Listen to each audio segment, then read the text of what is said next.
Bien, retour sur nos enquêtes, deuxième partie, avec maintenant une discussion sur la Cour pénale internationale à partir des révélations que Mediapart publie depuis quelques jours, alors qui concernent différents aspects de la Cour pénale internationale, mais notamment son ancien procureur, l'Argentin Luis Moreno Ocampo. Fabrice Arfi, tu fais partie des journalistes de Mediapart qui ont travaillé et coordonné ces enquêtes. Peux-tu nous décrire les principales révélations de cette série qui a été intitulée « Les secrets de la Cour » ?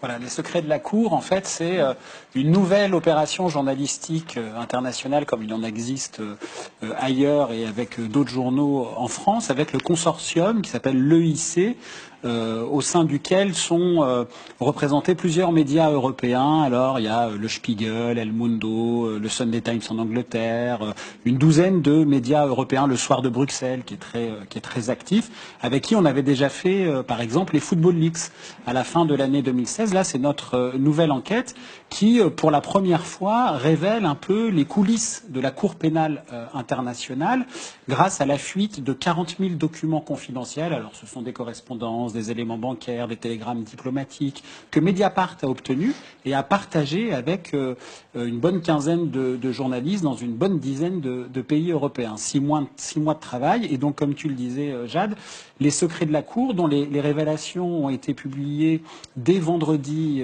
dernier et qui montrent que de pratiques financières offshore extrêmement surprenantes d'un procureur en poste, celui dont tu parlais, Luis Moreno Ocampo, qui est le premier procureur de la CPI, un poste qu'il a occupé de 2003 à 2012. C'est lui qui réclamait l'ouverture des enquêtes et représentait l'accusation pour les poursuites de crimes de guerre, crimes contre l'humanité et génocide. Ça, c'est la compétence judiciaire de la CPI. Pendant qu'il était procureur, il détenait plusieurs sociétés offshore dans les pires paradis fiscaux du monde, les Panama, tristement célèbres grâce ou à cause des Panama Papers, et les îles Vierges britanniques, ce qui est en contradiction totale avec le statut du procureur.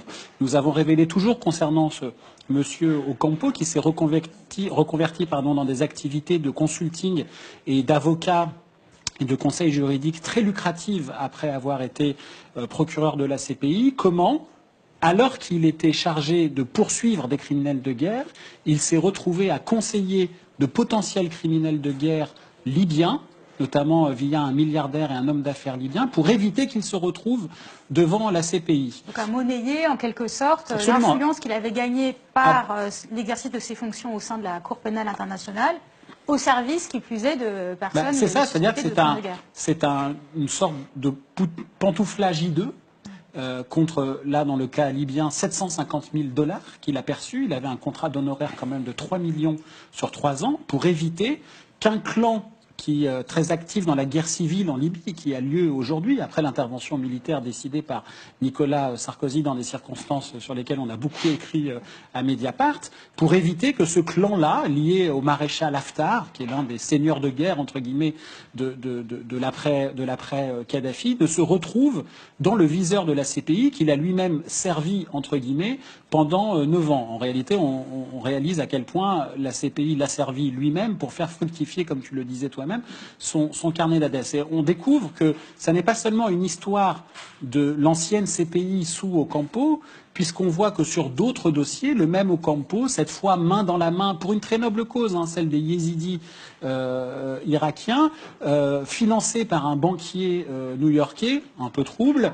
rémunère des fonctionnaires actuels de la CPI, notamment l'actuel porte-parole de la procureure de la CPI, pour pousser le dossier sur le bureau de la procureure. Alors là, on est dans un énorme conflit d'intérêts, ou comment une autre fonctionnaire de la CPI fait fuiter des éléments confidentiels sur des dossiers via toujours le même Ocampo, sous l'autorité duquel cette fonctionnaire a été, pour dire attention, on va peut-être ouvrir une enquête sur lui, on va ouvrir... Voilà. Ce qui montre en fait un fonctionnement de la CPI totalement nécrosé et qui aujourd'hui, aux accusations de manipulation politique sur lesquelles François pourra revenir après, s'ajoute désormais pour la première fois, grâce à cette plus grande fuite de données sur la justice internationale, des questions prégnantes sur d'éventuels délits, d'éventuels manquements, d'éventuelles fautes qui ont été commises au sein même de la juridiction. Oui, parce que quand on entend ta description, on pourrait imaginer il y a ce personnage de Ocampo, peut-être ce personnage est-il véreux, peut-être ce personnage est-il trouble, tel que vous le décrivez, mais n'est-ce pas le problème d'une personne et pas d'une entière institution? Qu'est-ce qui fait que c'est la CPI qui est mise en cause? Parce que dans sa construction juridique, la Cour pénale internationale fait que le poste de procureur est le poste absolument déterminant. C'est lui qui décide d'ouvrir des enquêtes préliminaires. C'est lui qui vraiment actionne la justice. Il peut être saisi, mais il peut être saisi par le Conseil de sécurité des Nations Unies, où là, il est à peu près obligé de suivre. Mais dans toutes les autres saisines qu'il reçoit, il peut choisir ou ne pas choisir. Donc c'est vraiment l'homme qui a incarné pendant plus de 10 ans, qui a été le visage de la justice internationale et qui a vraiment incarné et déterminé son fonctionnement.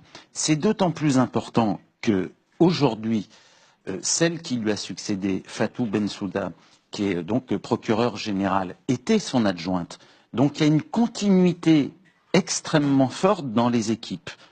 Le bureau du procureur n'a pas été fondamentalement changé depuis le départ d'Ocampo.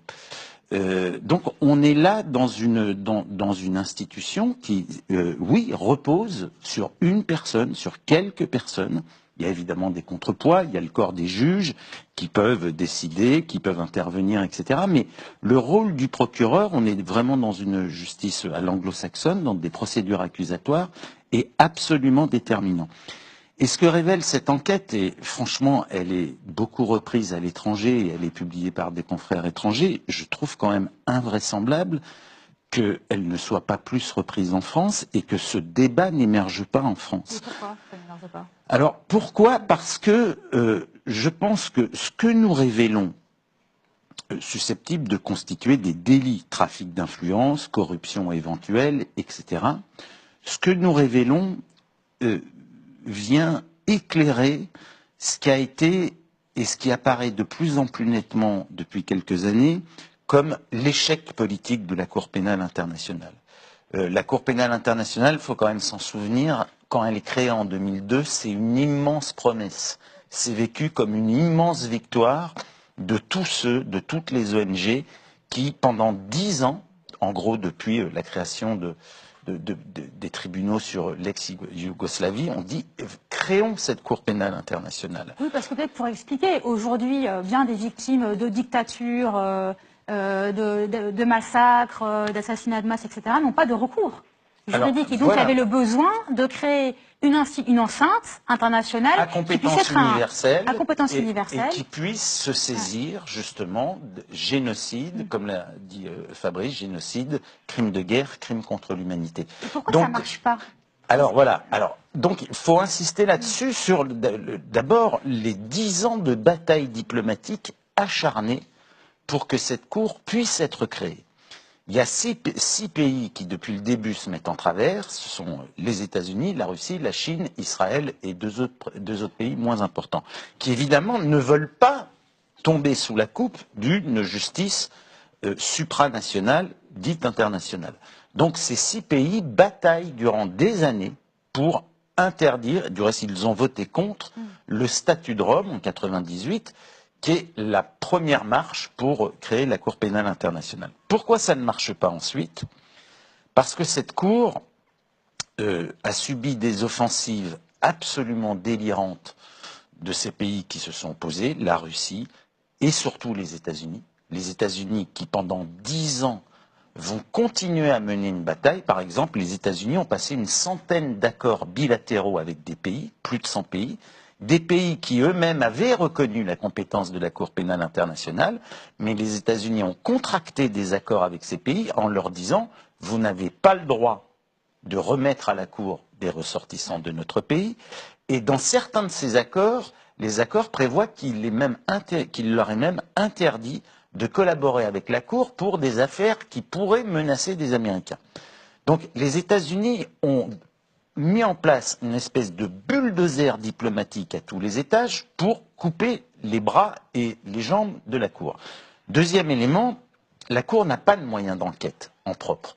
La Cour n'a pas de policiers, n'a pas de service d'enquête. Pourtant, il y a le procureur. Alors, il y a le procureur, il y a le bureau du procureur, mais il n'a pas de véritable moyen d'enquête. Il n'y a pas de police judiciaire Il y a internationale. pas- voilà. Ça Donc- relève de la souveraineté de l'État, ça. Donc il est obligé de s'en remettre aux États signataires du traité de Rome, mais qui peuvent collaborer plus ou moins avec la Cour. Et certains de ces États ne collaborent absolument pas. Donc, voilà, d'entrée de jeu, cette Cour pénale internationale avait des moyens extrêmement limités. Je pense que ce qui n'avait pas été envisagé à l'époque, puisque en 2002, quand elle est créée, tout le monde, quand même, s'en félicitait côté défenseur des droits de l'homme. Il disait, elle va progressivement monter en puissance. Et voilà, et progressivement, elle va gagner sa légitimité. Et je pense qu'à l'époque, tout le monde a sous-estimé la violence des offensives menées par la Russie, par Israël, par la Chine et par les États-Unis. Mais est-ce que cet échec judiciaire, en tout cas aujourd'hui que vous décrivez tous les deux, et cet échec politique par rapport à la promesse qui était celle de créer une instance où les victimes de crimes terribles puissent trouver un recours, est-ce que ça explique ce que révèlent les informations que Mediapart et ses partenaires publient sur ces dévoiements, ces petits arrangements financiers, ces conflits d'intérêts? Est-ce que c'est causé par ça? Est-ce que c'est autonome? Comment est-ce que vous analysez tous les deux le lien entre cette faillite politique et ces dévoiements personnels? C'est en partie lié, avec un lien non négligeable. Il faut quand même voir que aujourd'hui, la CPI, pour caricaturer à gros traits, mais à peine, est vue par plusieurs lieux dans le monde, continent, comme l'instrument de puissance dominante, essentiellement occidentale, pour asservir par le bras armé de la justice des continents entiers ou des pays qui gênent. Ça ne veut pas dire, et notamment l'Afrique. Si on fait le bilan de la CPI, je crois qu'aujourd'hui, je parle 3 sous le jugements. compte. 3, donc en 15 ans, 1,5 milliard de dollars de dépensés. 3 jugements qui concernent chaque fois l'Afrique. 3 jugements dont un acquittement et 2 condamnations. Un chef de guerre en RDC Congo et Jean-Pierre Bamba, l'ancien responsable centrafricain. Donc le bilan judiciaire aujourd'hui, c'est celui-là. C'est en 15 ans. Et par ailleurs, juste je 9 termine. enquêtes ouvertes. Voilà. 10 enquêtes ouvertes. Sur ces 10 enquêtes ouvertes aujourd'hui, 9 concernent l'Afrique. Et 1 concerne la Géorgie à l'occasion de la guerre russo-géorgienne en 2008. Donc ce qui explique que par exemple, l'Union africaine, l'an dernier, a menacé il y a 34 pays africains qui sont signataires du traité de Rome, du statut de Rome, et donc qui reconnaissent la compétence de la Cour.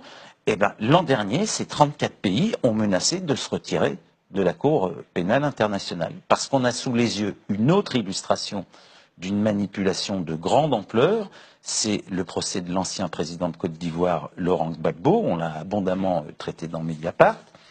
Procès qui dure depuis un peu plus d'1 an et demi et où tous les éléments de l'accusation à l'audience, qui est contradictoire, tous les éléments de l'accusation sont en train de tomber les uns après les autres, avec des témoins qui se retournent, avec des témoins qui disent non, non, c'est pas du tout ça que j'ai déclaré et voilà quel a été mon rôle.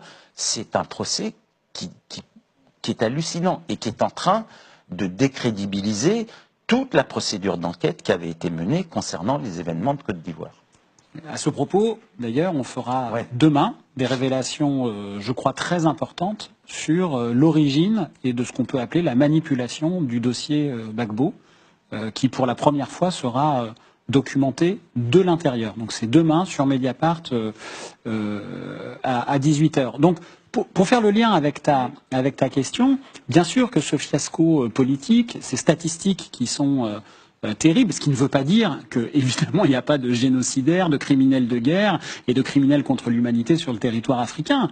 C'est pas, évidemment pas du tout notre propos, mais c'est qu'il y a un déséquilibre à l'échelle du monde quant à l'idée de justice pour poursuivre ce que nous avons dit, les génocides, les crimes contre l'humanité, les crimes de guerre.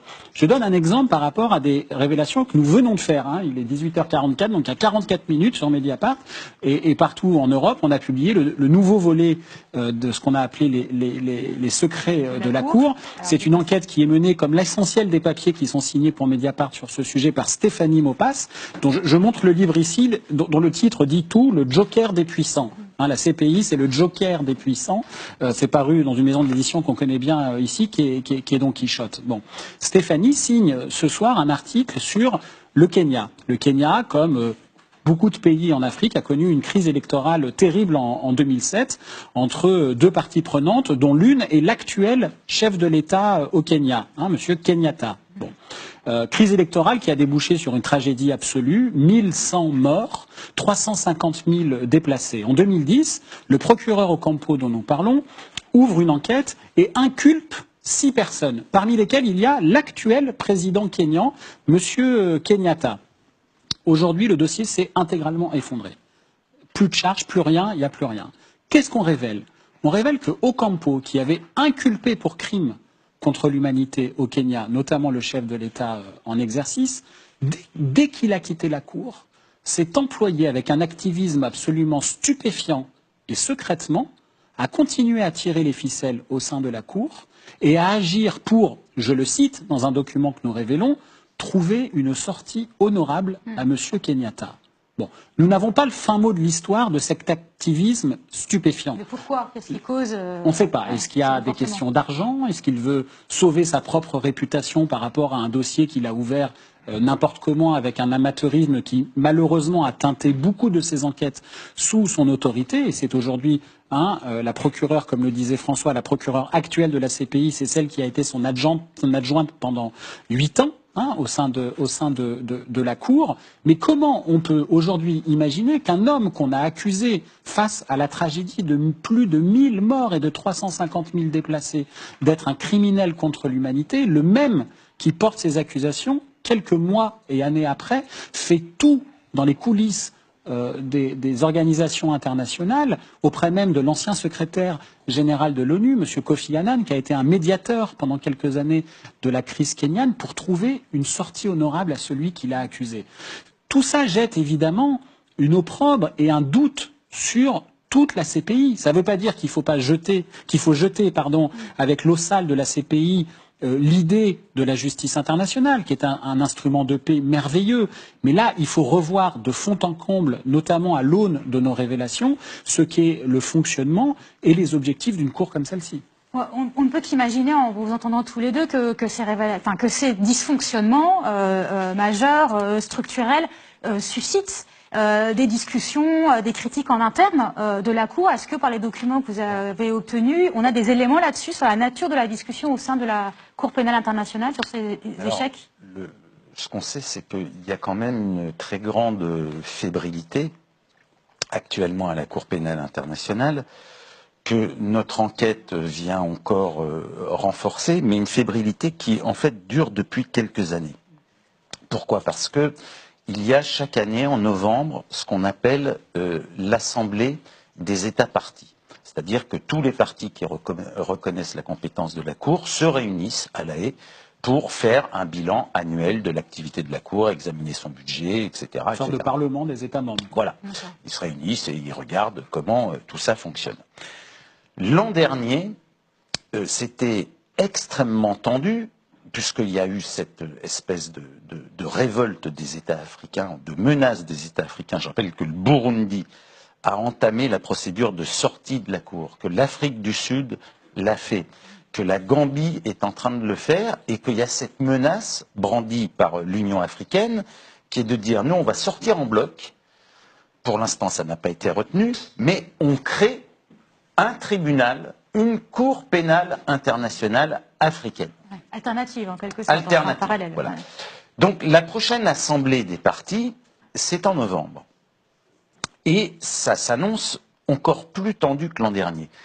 Pour désamorcer les choses, l'an dernier, la procureure avait rendu dans son rapport annuel, avait rajouté un chapitre, en quelque sorte, qui concernait les États-Unis.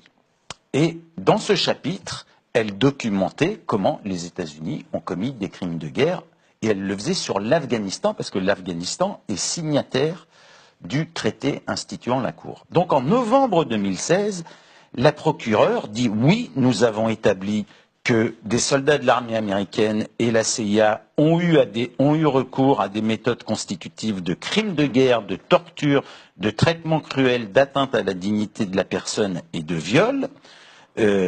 Ça, c'est le rapport de 2016. Et elle disait, je vais saisir les juges pour ouvrir une enquête. 1 an plus tard, enfin aujourd'hui, c'est toujours pas fait. Ouais. Ça va peut-être annoncer à la veille de la nouvelle Assemblée de novembre. Ce n'est toujours pas fait. Dans cette enquête préliminaire que le procureur peut décider d'ouvrir sur sa seule décision, quand on lit tout ce rapport, on s'aperçoit de la quasi-nullité des moyens d'enquête de la Cour. Puisque quand on lit ce rapport, il n'y a rien qu'on ne sache déjà. Je rappelle quand même que George Bush, dans ses mémoires, a reconnu avoir utilisé l'usage, avoir autorisé, l'usage de la torture, en l'occurrence le waterboarding, que depuis, la plupart des grands responsables américains, Dick Cheney en tête, ont reconnu la torture. Les hauts fonctionnaires, enfin tout ça est sur la place publique. Les commissions d'enquête du Congrès américain, les fuites Wikileaks, tout ça est sur la place publique. Quand on lit ce rapport de la procureure, rapport d'enquête préliminaire, qui se dit déterminé à ouvrir une enquête, on s'aperçoit qu'il n'y a rien de véritablement nouveau. Donc on mesure la faiblesse extrême de ces moyens d'enquête. Et on s'aperçoit, puisque là on s'est renseigné, qu'1 an plus tard, elle n'a toujours pas fait cette demande au juge. Voilà, parce qu'elle est sous pression, elle est sous pression budgétaire, elle est sous pression de l'Afghanistan qui refuse plus ou moins de collaborer ou qui éventuellement l'inonde de centaines de milliers de documents et elle n'a pas les moyens de les traiter, sous pression des États-Unis, etc., etc. Donc on est là face à véritablement une décrédibilisation accélérée de l'institution à tel point qu'on peut se demander ce qui va se passer en novembre. Et est-ce que cette crise pourrait être susceptible de provoquer une réaction forte en interne de cette Cour qui permettrait peut-être de la mettre sur d'autres voies, réclamer plus de moyens, enfin en tout cas essayer de sauver l'institution? Stéphanie Maupas, qui a enquêté pendant ces 6 mois d'enquête pour les secrets de la Cour, elle vit à La Haye. Ça fait quasiment 15 ans qu'elle suit la CPI. Je crois qu'on peut dire que c'est l'une des meilleures spécialistes, si ce n'est la meilleure spécialiste en France, de la Cour pénale internationale. Depuis les premières révélations en fin de semaine dernière des secrets de la Cour, notre opération, son téléphone sonne beaucoup de l'intérieur de la Cour.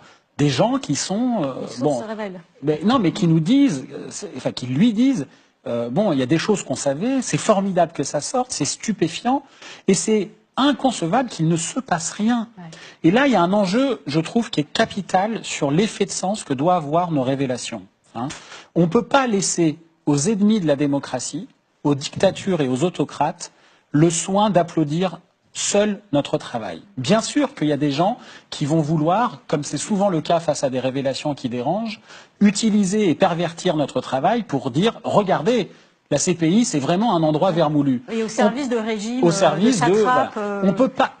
Là, il y a un enjeu à ce qu'il y ait un sursaut de tous les démocrates, que ce soit dans les ONG, dans les grands pays démocratiques, partout, des juristes, y compris à l'intérieur de la Cour, pour dire « Pause, on reprend ». On refait les choses correctement. Est-ce que c'est possible encore? Bien sûr que c'est possible. C'est précisément pour ça qu'on fait ça. La logique, quand même, ce serait que le Conseil de sécurité, et je ne parle pas seulement des 5 membres permanents, je parle des 15 membres qui en sont membres par rotation, que le Conseil de sécurité des Nations Unies se saisisse de ce dossier. Ils disent, mais qu'est-ce que c'est que ça? Qu'est-ce qui se passe? Que des enquêtes soient ouvertes sur son révèle. Comment cette institution est en train de se disloquer devant nos yeux, et où en plus on découvre des faits qui peuvent être caractérisés comme des faits de corruption, de trafic d'influence, enfin quand même c'est absolument énorme. Donc on peut penser que, évidemment, la Russie, Israël, les États-Unis ont tout intérêt à avoir une institution croupion, décrédibilisé, qui n'arrive jamais à boucler un dossier, qui en 15 ans aura réussi à faire condamner 2 personnes, un dictateur tueur notoire, Jean-Pierre Bemba, et un seigneur de guerre au fin fond de la RDC Congo, comme il en existe 25 autres, puisque les grandes guerres, je rappelle qu'on parle de guerre mondiale en Afrique, durant les années 90, avec 6 millions de morts. Bon, donc on se dit presque, pourquoi eux, pas les autres? Donc je comprends que les grandes puissances, membres du Conseil de sécurité, Chine, Russie, États-Unis, se disent, très bien, ok, Laissons cette institution vivoter comme ça, sans crédibilité aucune. Mais d'autres pays, comme la France, comme le Royaume-Uni, d'autres entités politiques comme l'Europe, c'est quand même l'Europe qui a porté ce projet de justice internationale et qui l'a porté justement d'abord sur le constat du tribunal de Nuremberg et de la nécessité d'une justice internationale, et puis qui l'a porté sur d'autres génocides épouvantables comme le Rwanda. C'est aussi à cette occasion que s'est renforcé après le génocide de 1994 au Rwanda. Ça a été un des éléments déclencheurs pour la création de la Cour pénale internationale. Donc voilà, l'enjeu il est là. Est-ce que les démocraties européennes défendent toujours cette idée d'une justice internationale indépendante des pressions des États, ou tentent à leur manière de l'instrumentaliser ou de la manipuler, comme c'est le cas dans le procès Gbagbo. Dans le procès Gbagbo, il est évident que ce qu'on voit surgir, même à l'audience, et on va peut-être certainement même voir surgir d'autres choses, ce qu'on voit même à l'audience de La Haye, on voit évidemment les manipulations françaises. Et est-ce que, pour terminer, est-ce que dans les autres pays des médias partenaires, des responsables politiques, des dirigeants ont davantage réagi qu'en France, à votre connaissance? À ma connaissance, peu. Ce qu'on se dit entre nous à l'EIC, au sein du consortium, c'est que c'est faut me passer l'expression, mais une mèche lente. C'est-à-dire que là, pour l'instant, ce qu'on voit au sein des représentations, notamment étatiques, en Europe, c'est qu'on regarde cette histoire de manière très fébrile et de voir jusqu'où ça va. Jusqu'où ça va. Je n'imagine pas, bien que je sois un sombre optimiste, je n'imagine pas qu'il n'y ait pas de réaction à un moment donné à tout ce que nous documentons et que nous allons continuer à documenter pendant plusieurs jours, et notamment, comme le dit François, dès demain 18h sur le cas Gbagbo, qui est très bavard sur ce qu'on essaye de dire depuis tout à l'heure. Très bien, merci à tous les deux. Donc rendez-vous demain à 18h sur Mediapart pour la suite des révélations sur la Cour pénale internationale. Mais le live de Mediapart, ça continue tout de suite. Restez avec nous dans quelques minutes à 19h. C'est le débat de Mediapart consacré à que faire aujourd'hui de la révolution d'octobre 1917. Tout un programme.